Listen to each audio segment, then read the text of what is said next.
our third one for the month of April. I am joined for the first time in a while by my good friend Sean of Math Teacher Movie. Sean, I believe the last time you were on was when we were breaking down the Better Call Saul series finale, which, God, I can't believe that was almost a year ago now. That's insane.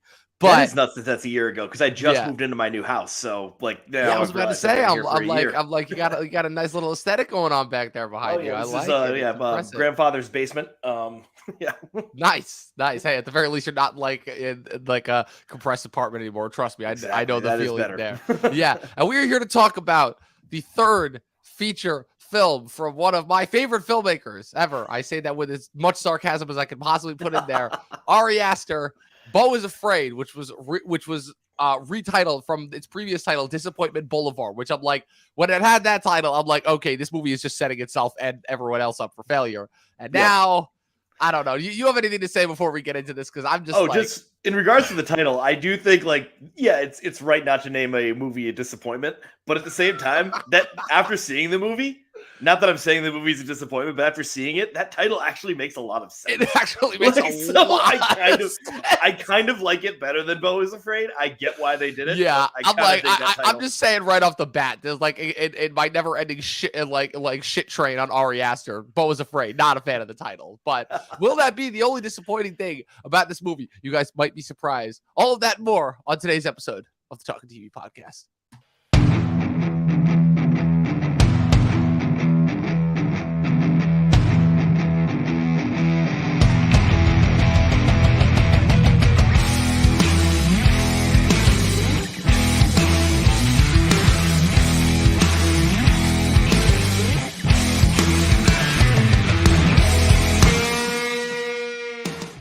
Oh boy. Oh boy. Oh boy. Oh boy. It is another momentous occasion here on the Talkin TV podcast. So this is a little bit of an interesting one because I feel like this is a movie that is that is part of such a significant chain of events that has occurred in the cinephile world specifically for the last couple of years. But it's the first time that we're really covering it on this podcast because I believe that Chris and I have mentioned Ari Aster's first two films, which we unfortunately did not get a chance to cover on the podcast because we didn't actually start it until about a couple months after we actually saw Midsommar in theaters before. So, Sean, happy to have you back on. I'm glad that you were able to jump on with me this morning in order to talk about this. I figured you, of all people, would have just like a perfect way to describe just your feelings towards Ari Aster, towards his films. I wanted to start with you before we got into me and my complicated relationship, to say the least, that I have with him. So first off, how you been overall? It's been a minute since we've had you on. I've been great. It's great to see you. It's great to be on the pod again. Very happy to be here. Yes, indeed. Yeah. Hopefully, like I said, we can get you on more times throughout this year. Definitely, Because, like I yeah. said, it is these few and far between ones are just, it's not the same, you know. And now, Ari Aster. When did you first become aware of him? When did you realize whether you liked him or didn't like him? All that jazz. I think the thing about Ari Aster that I know about, I mean, I think I was too afraid to see Hereditary in theaters. And so I just saw it like, during the daytime on my lovely living room TV, so no monsters could get me. And I saw Midsommar in theaters. And I think with those two movies, and this one as well, he is a spectacular director. Like, Yes. Technically amazing. But this dude has like severe issues that he works out in his films, and they are just can be very confusing. Now, sometimes that works with Hereditary, and sometimes it doesn't work with Midsommar. I think that movie, like in the third act, when you're supposed to be the most scared, when you don't exactly know what's going on, I can't really be too scared. And I should say, Beau is Afraid is not really a horror movie; it's an anxiety movie. There's not really terribly like the classic scares in there. It's more of like, you're looking deep into yourself and you don't like what you see. And that's where like you explore yourself here. But once again, it's just so odd and so weird. It's just weird enough for me not to like completely love his movies, even though like truly, like there's every shot is framed beautifully. Like there's so much busyness going on in the background. And I'm like, this guy is one of the most talented filmmakers, but just like goes down like his movies just kind of go a little bit off the rails for me, which is just a shame, but I still like them. Yeah, a little bit off the rails, I feel like is the best way to possibly describe how I feel about him. So I'll explain it. So back in 2018, You know, Dustin and I always called 2018 the year of directorial debuts because there were just, it felt like every other movie that we were getting was a directorial debut. That was the year of, again, the big ones, mid 90s. Thoroughbreds was a one that I really liked. What's it called? Eighth Grade, Bo Burnham's directorial debut. Even though probably not technically, I think he already had a couple of the comedy specials beforehand. Blind Spot and Carlos Lopez Estrada's directorial debut, amongst many, many, many others. It just felt like we were getting, what's it called? The Boots Riley one. That I was about to say Boots Riley. Sorry to bother you. Yeah, that's another like big one that was making waves. And it felt like each one of these movies had their little moment in like the pop culture lexicon. And this is easily the biggest one. It was a smash hit coming right out of Sundance. Everybody was talking about like, the so scary that, that we had to walk out of the theater, the whole, all those stupid charts that were trending through social media of like, how high the anxiety levels rode, shit like that, And I watched Hereditary. And for about the first 2/3 of it, I was enamored because I'm like, this is unlike anything that I've ever seen before. I don't know what to make heads or tails of it. And, like the build up to like the little girl getting her head knocked off with a telephone pole. I was like, oh, that was an audible gasp for me. And I was really, really entrenched. And I'm like, okay, I'm invested. I want to know what's going on. I want to know if is this a cult? Are they like actually being haunted, or is this just like a case of her being nuts? And it got probably one of the best performances I've ever seen out of Toni Collette, and also Alex Wolff, who's kind of like the underrated scene stealer, and Gabriel Byrne.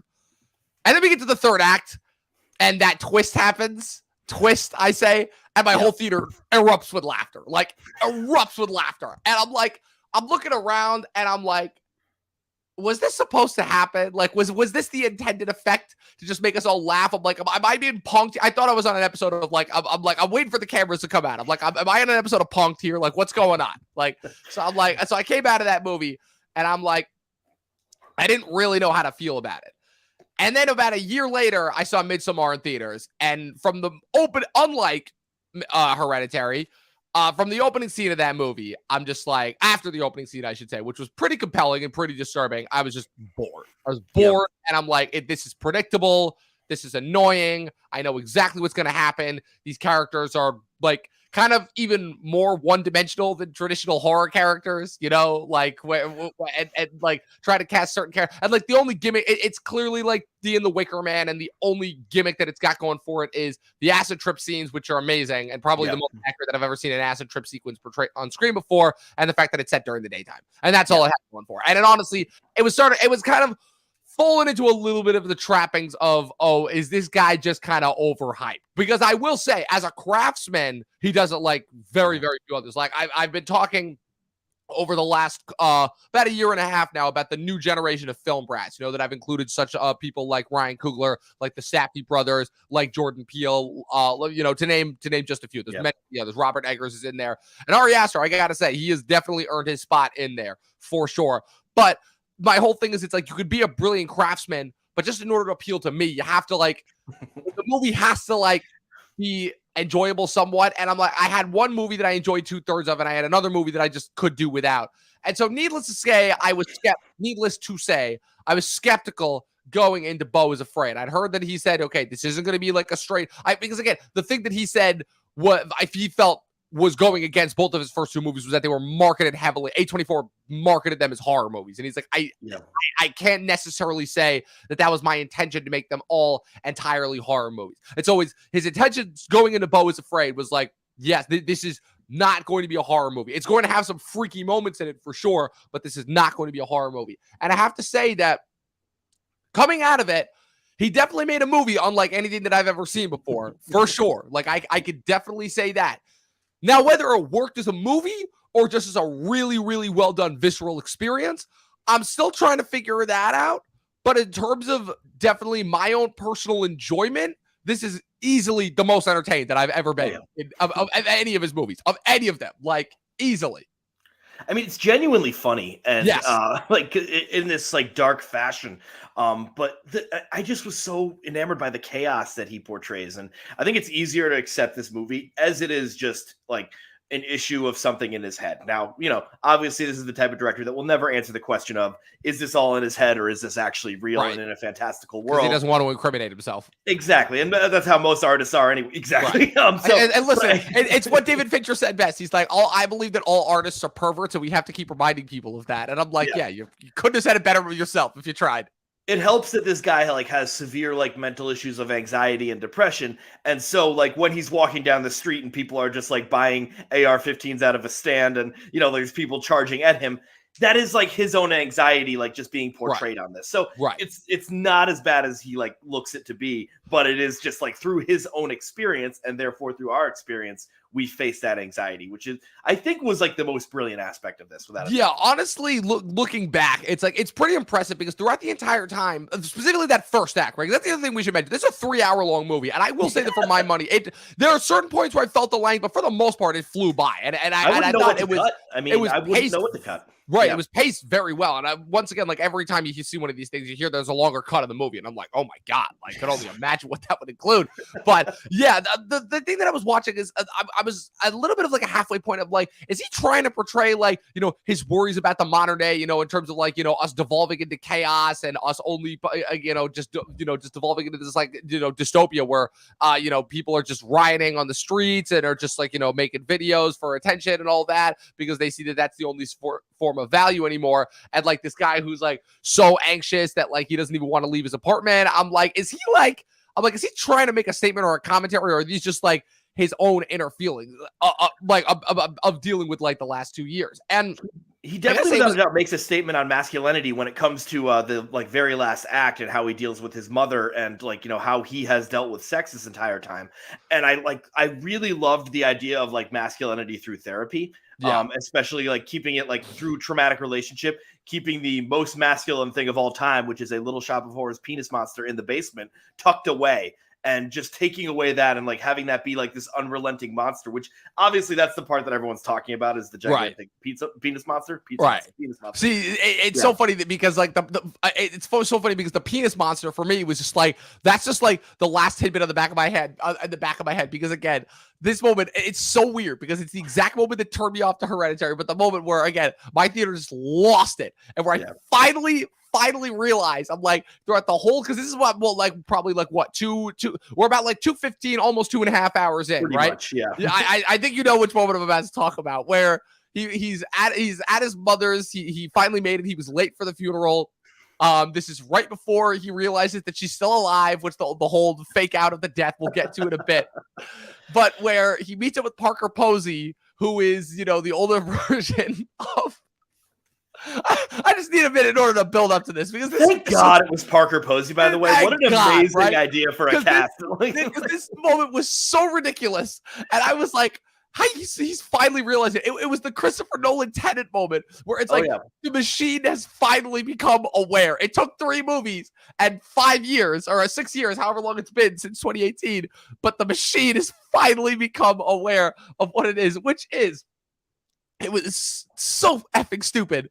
Throughout the entire time, you're having flashbacks of his childhood of his mom, which by the way, Zoe Lister-Jones, they did a great job of making her look like a younger Patty LuPone. That was probably one of the best castings for a younger version of a character that I've seen in a while. And throughout his entire childhood, in terms of again factoring into this idea of diminished diminished masculine, emasculation, all that through the maternal figure and such, which is clearly again a big focus in this movie. I was actually kind of impressed that he was able to pull that off.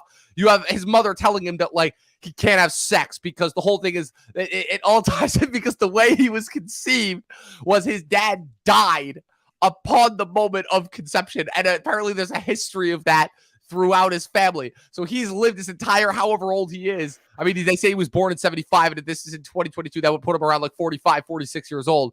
And so he's lived his entire life thinking that he cannot, that if he has sex, he'll die. So naturally, when he finally meets up with Parker Posey, who they met as kids, they had a little childhood crush on, when they finally meet up again as adults at the funeral, she instigates the idea to finally have sex, and his face throughout it is insane because he's oh no, I'm gonna die.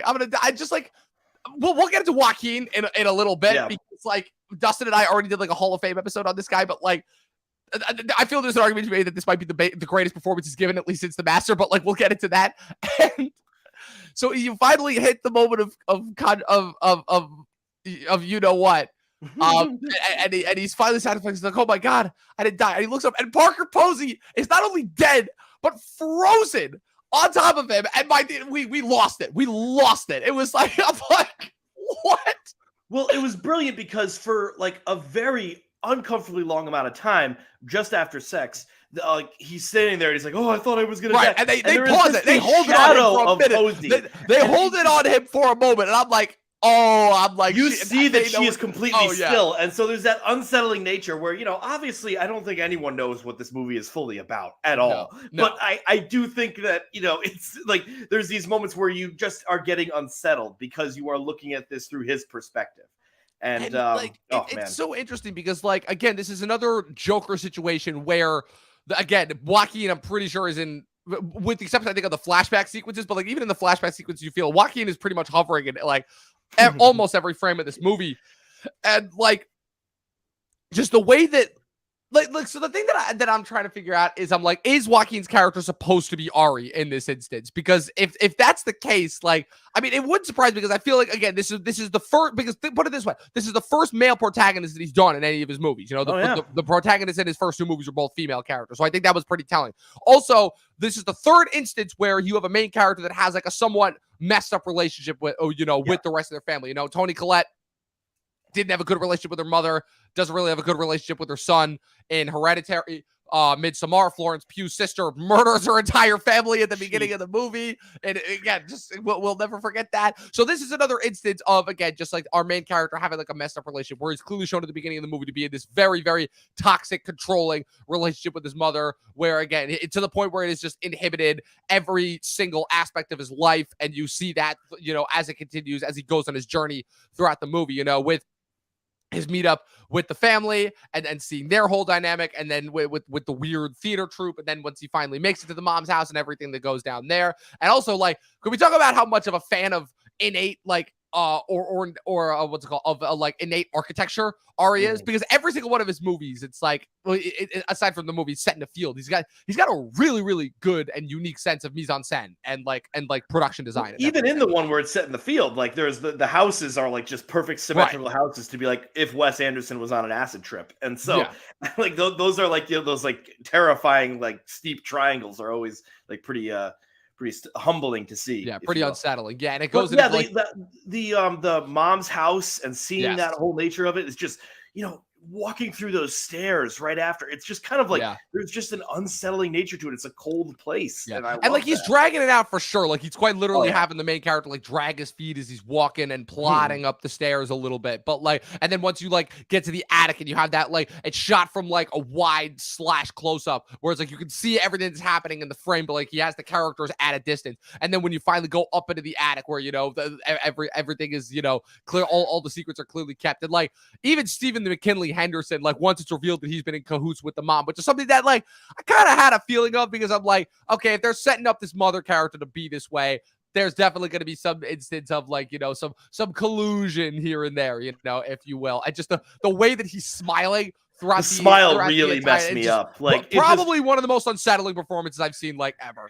because he is always such a warm, like, wisdom-filled figure, and to have him be like someone who's evil and you kind of don't know why is just like, and comedically goofy with his evil nature is just really unsettling. But I mean, that last scene, the trial scene, is just an exact interpretation of what like therapy is like, where you're cracking yourself open, you're examining all these terrible parts of yourself, and you end up hating yourself because of it. And I'm an advocate for therapy because eventually it turns around better, but you go through a lot of dark shit first, and then you come out on the other side. Well, and he's in this dark shit. And what's interesting too about that last act as well is it's like it's almost in an instance I feel like taking the opposite stance on therapy, where it's weaponized therapy. It's therapy it's therapy for means of control, not for means of healing.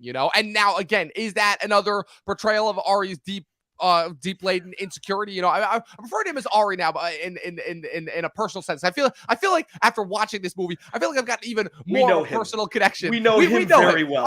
This is the third time. All right, he's been opening himself up to us like for a while now. He's made us very well known about him. But yeah, so it's therapy for means of control. It reminds me of, again, like a more hyper exaggerated version of the therapy scenes from Mad Men. Like, you remember when Betty was going to like a therapist and Don was just like, you know, Don was just like, what's it called? You know, was in touch with the therapist and was like receiving the notes and the sessions on her. You know, it kind of reminded me of that a little bit, but like in the reverse sense, where this whole thing has been. I mean, one could argue that this whole thing has been like an elaborate setup from the mom, you know, if you're discounting all the surrealist stuff in order to like get back at this perceived revenge of her son, you know, but also there's a sense of everything that McKinley Henderson has been saying has been true, where in the sense of where like, yeah, the mother has been like disturbed by the amount of autonomy that you're showing, because, you know, now that since the husband died, and you've seen this too in real life cases of like, you know, husbands dying and like mothers like coddling their children to the point where it inhibits their growth overall, you know, and I think that like he captured that surprisingly really well. Like, it's funny because when I realized that this was going to be surrealist, and I realized it took me a little while with this one. It took me about like, I'd say like an hour into the movie to realize where I'm like, oh, this is going to be surrealist. But it still never lost track of its narrative, because what I usually find in most surrealist pieces now is you start off with a somewhat compelling narrative, and then it just delves into just surrealist nonsense to the point where it's like, what was the point of all of this again? You know, like, this had a simple plot. This was, hey, I have to get to my mother's funeral. Right. And that was just this like, where, okay, so yes, there's a whole bunch of shit happening that is ridiculous, but it like, there was a common goal at the end, and that goal was reached. Now then it was blown up completely, capsizing the boat, but you know, it was eventually reached. Yes. Yeah, quite literally. But yeah, I always think back to like when I saw what's it called, I'm Thinking of Ending Things back in 2020, and like how that movie is just this surrealist like dream of like placing the screen, and then I come to find out it's about like a dude who's fantasizing about his ideal version of his wife and then kills himself at the end. I'm like, I didn't get that from the movie at all. And the fact that I had to do a lot of reading. Yeah, and the fact that I had to do reading on that in order to understand that, I'm like, I know that there are people saying, oh, you know, you have to look for the deeper meaning. I'm like, no, but I shouldn't have to look that hard. You know, like a movie shouldn't have its meaning buried so deeply that that you have to do like extenuating research on it. You know, at the end of the day, it is still supposed to stand on its own, you know? So that's all, and the reading and the extra stuff is always supposed to be just extra stuff. So that's why that movie still kind of loses me where, but this one, yeah, even though you had the surrealist stuff, there was never a point where I lost track of what the main focus is. Like I said, these feelings of like very, very deep insecurities about one's masculinity. And, you know, the idea of, you know, I forget the term that they use, but it's I'm going to call it the chokehold mother, if you will, you know, the overbearing mother, and just really, really diving into that in ways that I just have never, ever quite seen before. And it's all wrapped up. I mean, I got to give a shout out to one of my friends, Peter, for, again, Patti LuPone. Holy shit. Like, oh my God. She's getting Oscar buzz right now. I don't know if it'll be possible, but I would love to see that. I don't know, but like I said, the Academy is just, again, I don't know if they've got a vendetta against Ari or he's still just too new, but like I said, everyone was batting 100 for Toni Collette, and they're still complaining that she didn't get a nomination for It's horror movies as well. That happened with Lupita Nyong'o for us, so horror movies don't get a lot of attention. The other thing that I'll say as well is I think that the reason why, and this also has a lot to do with the movie's initial release window in which it's come out, is that I think that they're trying to posit this, like this is only just about a month after the Oscars, right? When this movie came out. So I think that they're trying to posit this for potentially to be the everything everywhere spot for next year, if they're able to pull this off. Because like you said, this is the first movie that he's done that's not technically a horror movie. Yes, there is a lot of surrealism, but there is like a deeper underlying message. And even though it's the first of his movies that I feel like balances the disturbing matter with the hysterical subject matter, which is something that I feel like he struggled with a lot in his first two movies. It would be nuts if this is his first movie to get nominated for an Academy Award, even if it's Patti LuPone. I would just be like, really? This is what he had to do? I wouldn't be mad at all. We also know, again, the Academy loves not honoring older actresses. It would be a huge thing. Like, I also don't believe that Patty's ever been nominated for an Academy Award before, which is insane to me when you consider her body of work and her overall talent body. But so I want to shift trajectory real quick here to talk about Joaquin just for a little bit. Joaquin has talked about and said that this is like one of the most difficult performances that he's ever that he's ever had to do.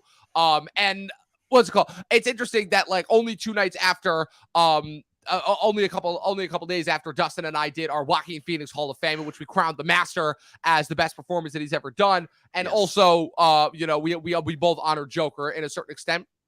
Here you have a movie that I feel like mixes and blends the best aspects of both of those, where you have the isolated, reclusive loner who also doesn't know how to function in the world, but this time you get like the backstory behind that and the reasoning for behind that. And again, like the way that this movie is framed, I think the other reason why this movie appeals to me so much is because it reminds me so much of the Odyssey. Like, this character really does go on like an Odyssean-esque adventure. And again, it doesn't use that many locations. Like, it's his shitty apartment building. It's the Nathan Lane, Amy Ryan house. It's the woods, and then it's his mom's like elaborate thing. So there's not that many locations, but the fact that you feel like you're traveling on this like very long journey with this character, and the fact that like the themes are still like very, very apparent. It's I would say it's the first movie that he's done that I would say is masterful in terms of how it pulls all of those off. It's interesting because he's playing, and this is a weird phrase to use, but he's sort of playing the straight man to the absurdity that surrounds him. Yes. A lot of this is him reacting, and him reacting quietly, and having to like the camera holding on him for a bit, and Aster sort of torturing him in that regard, where he really has to react to, from like notes under a door to trying to buy a bottle of water. All of these like aspects just work so well. And I really loved like just watching him comedically react at times. And I think he was genuinely being comedic. I don't think this was accidental comedy at all. But it was like upsetting to see this guy go through this stuff the whole way through. Oh yeah, man. It's the first time ever that like I understand Ari's anxiety, because like the way that he like portrays all of the other characters around Beau is just being like, everybody is just insane. Like they're all, what's crazy about it is it's all people who you would believe would exist in the real world, like from all of the nut jobs in the first act to like, the loving, caring family to like the weird, forest theater people who like clearly just don't want to have any interaction with society, all the way up to the overbearing mother and the therapist, but like portrayed in this hyper exaggerated surrealist manner. Like, I feel like my biggest problem with his first two movies is that you have characters that were for the most part like real people, but acting in these imaginary circumstances that seem to just like go against them. So it created like this level of dissonance there, where you have like a bunch of people who were like acting relatively normal under very, very rightfully so strange circumstances, and trying to pretend like nothing is wrong, versus in Midsommar, again, they're in a field, like, so, like where there was never any darkness. They just watch two old people jump off cliffs, and like, nothing's wrong here. Nothing's wrong at all. Cool. Like, but here it's like, no, there's a reason why Joaquin is freaked out. Like, everybody around him is fucking insane, and he's just trying to get to his mom, even though she has shown that she clearly like has some underlying resentment towards him. Yeah. So it is exactly like what I wanted like this kind of movie to be, where, like we said, it is a simple premise. Now, there is so much crazy shit happening, but it's just such a like welcoming and simple premise where, the other ones, like, I still don't know what Midsommar was about. Like, towards the end of it, I don't know what the resolution was there. Here, even though it is bonkers, and it's a Richard Kind showing up at the very end also was just great to see. Oh, that was awesome. That was awesome. Just as a horrible, like the insecurity lawyer in there was just great. Oh, that was awesome. I loved seeing that. Yeah, and, the stadium when they picked up his defense counsel and just chucked him down onto the rock. I was like, oh my God. I love that you never see him at all. Like, he's just from a distance the whole time. And he's occasionally shouting. like objecting, but it's never working. Oh man, just like I said, it's funny because like I said, like there's so much stupid shit happening that like every moment I'm like starting to lose track. Something comes in, it just makes me crack up laughing. Like, oh man, like everything going on with Amy. Like, look, when the daughter drinks paint and the fucking and he's just trying to react off it, I'm like, this is stupid. Like, what is this? Like, what is happening? I really loved Amy Ryan and Nathan Lane's sort of portrayal, because like that's one where if it was just them holding him hostage because of their dead son, right, that would be boring. They also have like they're watching him the whole time. One of them is thinking like but you Nathan don't ever Lane get just their acting as movement. like Nathan Lane is hysterical as the dad who just like is acting overly jovial one to Beau, and then just like turning around and like being and just calling his daughter all sorts of names. It's like, it's hilarious because it's Nathan Lane, right? I- Who you also is another guy that you've got this like pre-existing relationship with, yeah. and he knows that to an extent, and he's playing that up like crazy, where he's trying to portray him almost as like this, this boring suburban corny dad, and it's oh man, it's so good. I want to just like go back to Ari Aster for a moment because this movie just solidifies it. Right after Midsommar came out, he did a Reddit AMA, and the top question was, "Are you okay?" And all he replied back was, "No." So, at least he's honest. At least he's honest. I gotta be honest. It's just like this is where he's delivering in his pocket. It's perfect. Yes. I'm with you. I'm with you there because, like, again, I'm thankful that he's finally. I feel like in a strange way, it sounds weird and antithetical to say about this movie, considering that that this movie is literally about a character who has some of the biggest mommy issues I've ever seen. What's it called? I'm glad that he's at least finding like some peace within himself, and how he's having a little bit more fun and treating himself a little bit less seriously. Because you're right. Because again, I think that's the biggest difference between this and his first two movies is that this movie was a comedy. This was absolutely a comedy. Like there were so many moments where the characters where everybody in my theater was just cracking up laughing. And I finally got the sense of like, no, he's in on the joke now. He understands. Like he's not like this isn't unintentional anymore, like we are also living in this age of, when you talked about in 2018 was director premieres. Now, not all these directors had a premiere in 2018, but all of them came up in the teens, where now they are given their bag. They're given their blank check. I think of Jordan Peele with Nope, Damien Chazelle with Babylon, Beau is Afraid right here, Robert Eggers with The Northman. I mean, all of these guys that are like just young and up and comers are now getting their movies. Now, some of them are received pretty well, and some of them are given like somewhat mid reviews. And it's interesting to see that this is the time where they don't have a producer that's telling them no. None of these guys are having a producer that's telling them no anymore. And I really love that idea where this is something a little bit more intense. And A24 and Blumhouse, where the majority of those filmmakers kind of live, is, these are people that will make them do whatever they want. They can keep on going. But Beau is Afraid is the like latest example of, this guy did not hear no at all. Yeah, I'm really glad that you brought that up because that's exactly it. Where again, I feel like that's part of the overall issue, and there was a little bit of commentary on that in this movie as well, with the idea of where is all of the good art gone? And like I said, it's still around. It's just that there's much less of them, being made into movies because a majority of them have gone to TV, right? Yeah. But the ones that are still around, that are still sticking it out, like I said, the ones that are the auteurs, you're right. We're finally getting to that level where these guys have been around for a couple of years now. Like you said, Chazelle, Coogler, Jordan Peele, the Safdies, arguably Uncut Gems was like probably their version of that, and now they're doing stuff for Netflix, So you're right, all these guys have been around, and you're right. It primarily is with Blumhouse and A24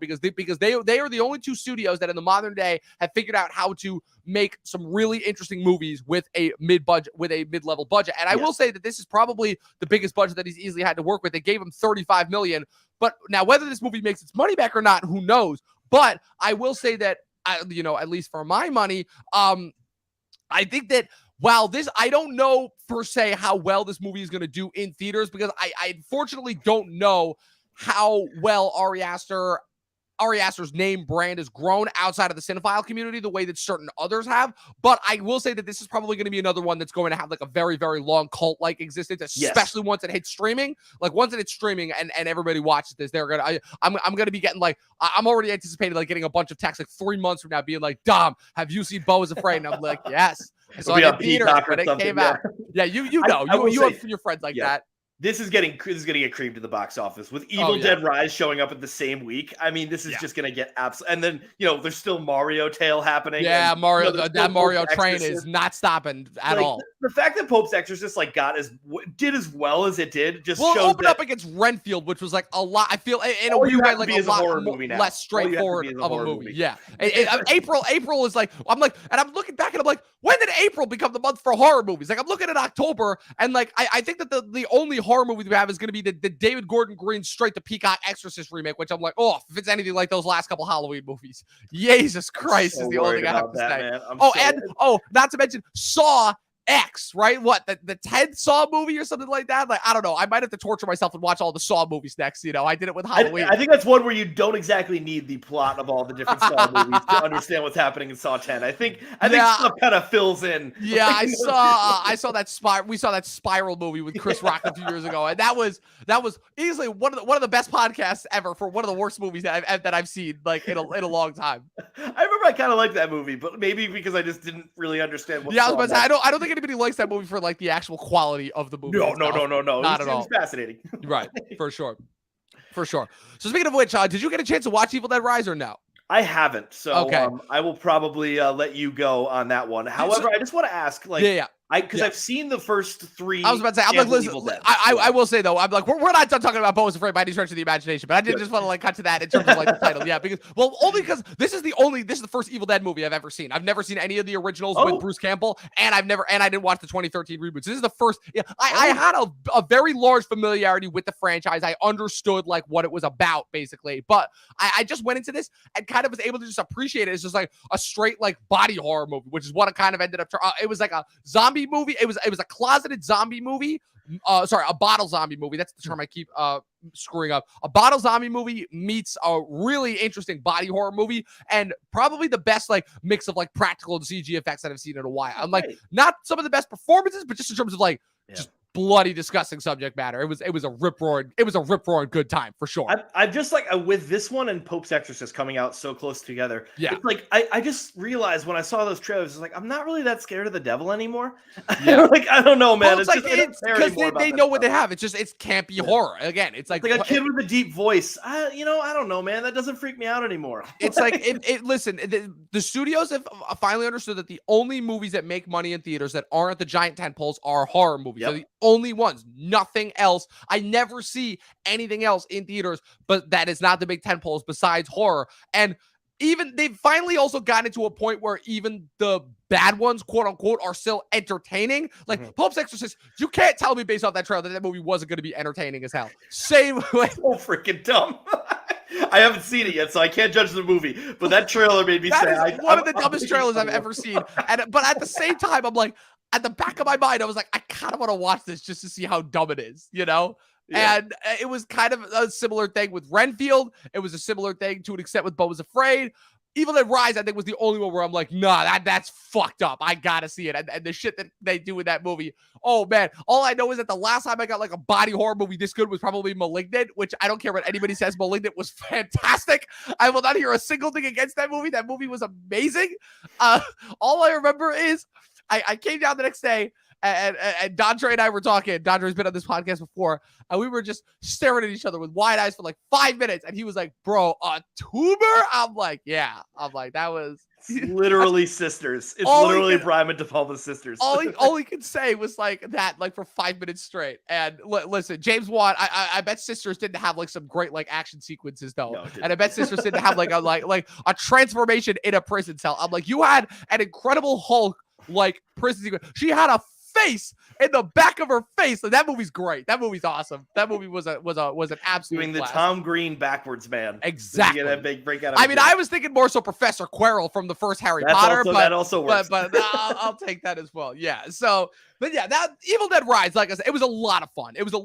Like I said, it's a good bloody. To quote Luke Reviews, it's a good bloody disgusting time. So I might check that one out. Then it's going to be low on my list, but I'll check that one out. Yeah, like the scare. I will say, in terms of like getting the freaky subject matter right, like it definitely hits that. You know, so like I said, I haven't seen any of the first 3 Evil Dead movies. I can't imagine this is going to be better than any of them. But for my money, it was a good, fun, entertaining movie, which is more than I can say for pretty much every movie that I've seen so far this year, with the exception of a few. But I'm telling you, man, with Beau is Afraid, I'm not gonna lie, with some careful reconsideration, this might be my favorite movie of the year so far, which I'm like, it's kind of baffling, but like when you can, first of all, you have to consider a couple things. Number one, the fact that the bar for movies has been set so low. Like I didn't even know it was possible to be as low as it was. Like I thought it was bad last year. It's even worse this year. Like, and I feel like it gets worse progressively every single year. I'm hoping that with the amount of like auteur-driven efforts we're gonna get next year, it can like bounce back a little bit. But 2023 has been very, very lackluster, disappointing so far. So I consider that.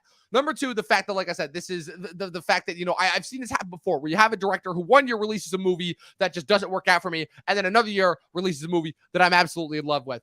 And then on top of that, you have the fact that my favorite movies of the year so far have been the Tetris movie, Cocaine Bear, and Megan. Those followed closely by the Super Mario Brothers movie. If that doesn't tell you about like what the caliber of movies just released in 2023 alone, then I don't know what does. So like, I think Megan is the most important movie of the year. Truly, it's amazing. Listen, has any other movie of a horror franchise? Has any other movie been as viral as Megan has been this year? Not one. Not in my money. All I know is Megan was the only movie that people in my school were actually talking about, and it was hilarious seeing their reactions to it and everything. Like I was talking to this one kid. I was like, Jordan, you watch Megan? He's like, yeah. He's like, man, that she did a TikTok dance, bro. That wasn't right. I'm like, oh, that was one of a few things that she did that just wasn't right. I remember thinking the trailer, like, yeah, well, how are they gonna like, contextually, like bring that Megan TikTok dance in? Oh, they don't. I mean, they don't. Not at all. It's a 2-second clip of teaching her how to dance. Yeah, but that is it. That is it. That is it. And but they do what they had. Like I said, Blumhouse is the only studio that actually knows how to do viral marketing, unlike any other studio. So yeah, I was a fan of that. But yeah, so bringing it back to Beau is Afraid. I feel like there was one other thing that I wanted to talk about. But besides her, oh yeah, so the ending. So he's in a boat and it's in the middle of a lake and it turns into like this big. So what's interesting is that one could make an argument that this is all in his head. Yeah.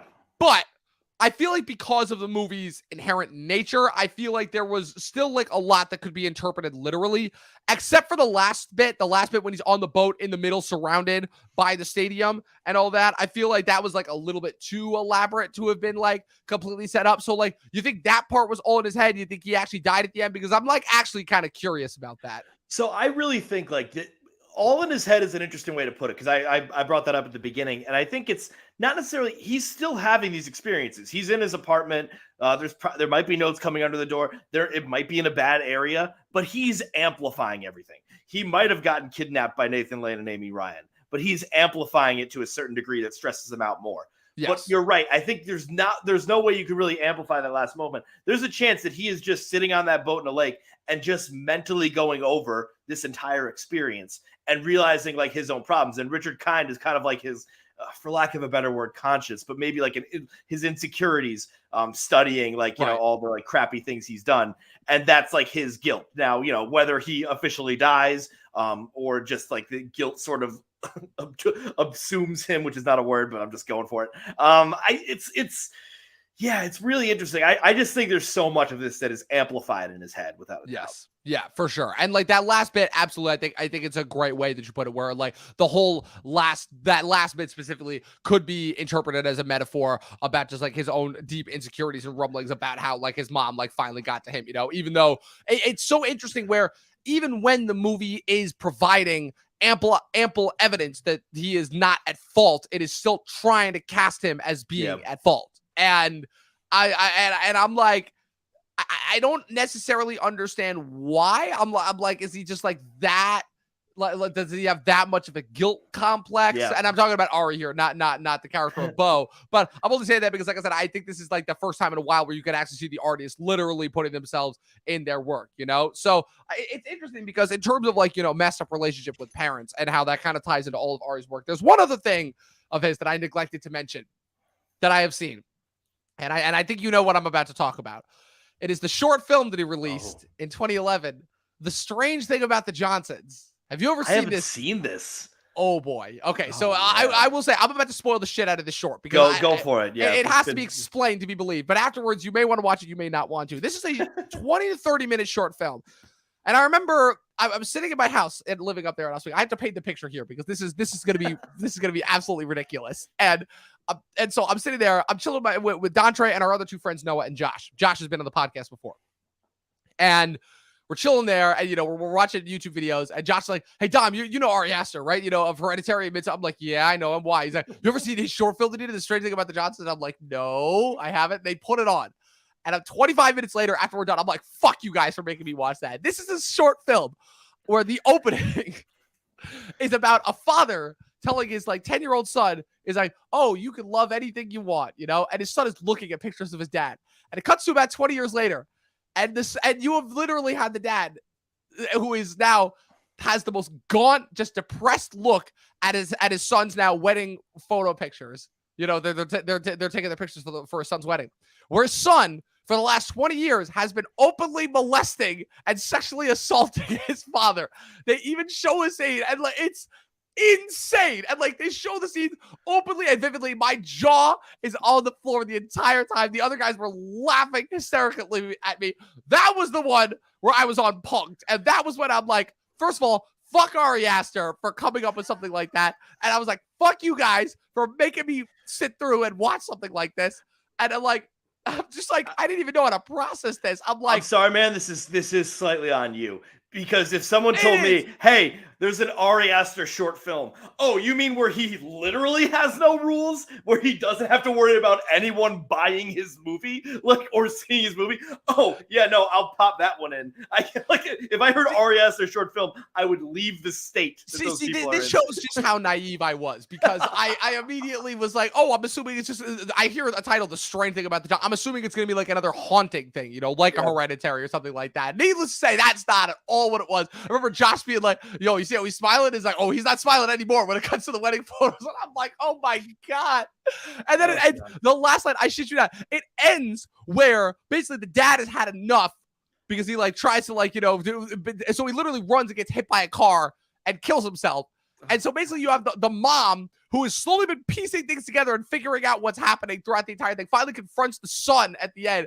And the son's final words are, oh, I loved him better than you ever could. And then the wife like hits him with a poker and throws him into the fire. And I'm like, what the fuck did I just watch? Like, this is insane. This is absolutely insane. But yeah, it was quite funny. It was quite fun. And in a weird way, I feel like that's the most telling, because like, yeah, if that doesn't sum up Ari Aster in a nutshell, in a weird way, I feel like this movie is like the perfect bow tie, if you will, on like all of those couple of years of trauma. And so hopefully now we can move on to greener pastures, if you will, but probably not, because we're probably going to get something even more ridiculous. It'll be fake greener pastures that, Beau listen, walks all through. I know is that if Martin Scorsese can get away with a 4-hour-long movie that will be released in theaters, who knows? Maybe Ari Aster might be able to get away with it as well. But I will say, if it's as well paced as this movie was, I wouldn't be mad. Because again, there were moments where I'm like, I feel the length, but at the same time, like, I'm not mad, if that makes any sense. No, I really appreciated the length. Like, it actually, like, it was the first 3-hour-long movie in a while that I've seen that like accentuates the subject matter and makes it like more appealing, Yeah, that was where, like, the length doesn't bother me. And I'm not someone that gets bothered by length unless, there are some 90-minute movies that I feel are too long. And there's some 3-hour movies that I feel like we could do more with. And so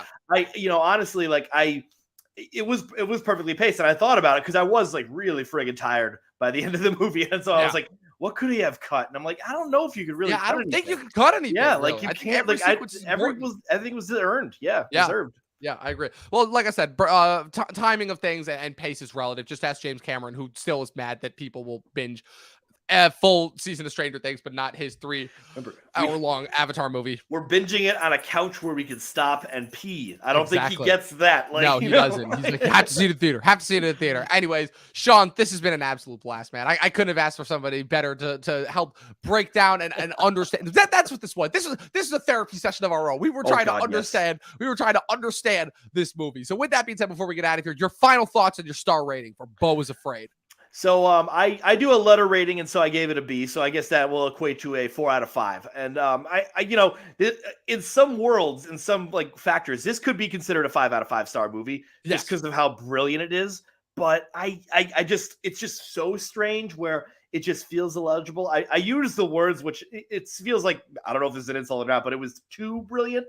Where this is like your friend who's too smart. And then it's just like, you got to stop talking, buddy. And I think this is what this was, where it's just a little bit. I definitely get that feeling at times, for sure. Yeah. I'm going to hedge right in the middle. I'm going to say this is 4.5. This is easily the most entertained and the most fun that I've had with the movie so far this year. And like I said, it's easily the best that Ari Aster has been, at least from what I've seen. So yeah, 4.5 out of me. Easiest score I've given so far this year. Actually, I can't even say that because it took me like a day to process this. So yeah, I would say this is like the nobody can come out of this one with an easy score. Closest to like easiest score. Yeah, and I will say that for right now, I'm officially saying it. This is my number 1 movie of the year. Absolutely. It's gonna be. I'm gonna be interested to see what movies top it. So I will say that before that we've only got one more week, people, of April, and then it's Guardians 3, and we're into the summer season. And I will say, stay tuned because this is the first summer in 3 years where we have actually got a summer movie slate. So what we're going to be doing is I'm announcing this right here I'm going to be introducing a new segment of the podcast whenever we cover a big name movie that I will actually want to cover, because unfortunately you couldn't pay me enough money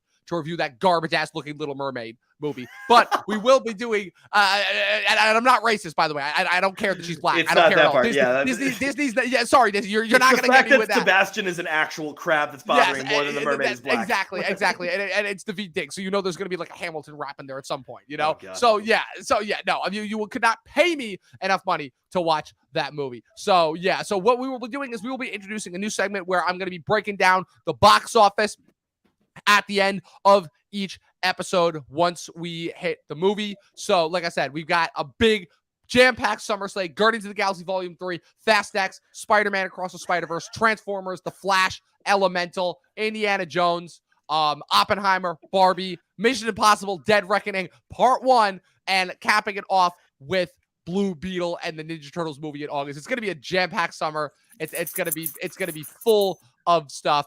Sean, glad to have you back on, as always. Thank you so much for having me, man. Thank you, man. Oh, man. I better have you back on for another episode soon. Definitely. We'll keep in contact.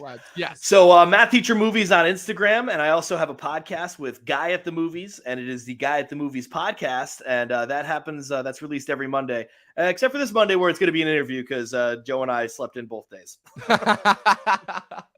Well, like I said, what's it called? Consistent schedule never hurt anyone. Also, when am I going to come back on the podcast? It's been like a year now, I think. Oh, well, yeah. Well, that was back when our interesting little Patreon we did where you came on for Jurassic Park. But that's right, yeah. And I shat all over that movie that you guys relatively liked.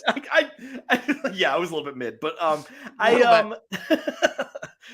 don't know. Like Joe's the good with the guess. I'm always the one that's just like, Joe, here's like 8 names I have, so like bring these on. Yeah. And then Joe just tells me when guests come on. So definitely look at him with that one. Sounds good. I will get in touch with them as well. And of course, you guys can follow me with everything I've got going on at Movie Nerd Reviews across all platforms. Be sure to follow the official Talkin TV podcast across all platforms. Be sure to subscribe to us on YouTube. Follow us on Twitch. This episode will be available on Spotify tomorrow. Follow Sean with everything that he's got going on. As always, people, 12 seasons of a short film, and watch more fucking movies. Definitely in this case. We'll see you guys next time.